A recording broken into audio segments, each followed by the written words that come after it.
Zoom. ఏ hi పంది babe. పంది పోరీలు బాగున్నారా మీరు?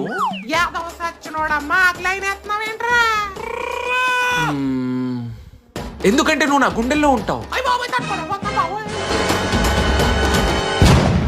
ఆ కర్రీ పందికి పొగరెక్కువ, మీరు పింకు పందులు. Please accept my propose. గిస్వంటి మస్తు చూసినాం బొచ్చు పక్కకు.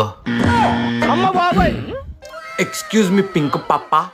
అయ్యో సారీ అండి, మా ఇంట్లో ఒప్పుకోరండి, నాకు ఇవన్నీ నచ్చవండి, మేము పద్ధతి గల ఫ్యామిలీ అండి. పద్ధతి గల పంది అనుకుంటా. అవునండి, ఇన్స్టాలో మెసేజ్ చేయొచ్చు, చాట్ చేద్దాం. హే పార వాయిస్ పంది బేబీ, నువ్వైనా ఒప్పుకో కదా. పోరా పో పందిగా. సర్లే నువ్వైనా ఒప్పుకో పింక్ బేబీ. అలా దగ్గర రాకండి, భయం అవుతుంది నాకు. బాబోయ్ తిను. సరే బాయ్, వెళ్తున్నా. నాకు ఓకే చెప్పాలంటే మా ఇంటికి వచ్చాయి, ఓకేనా?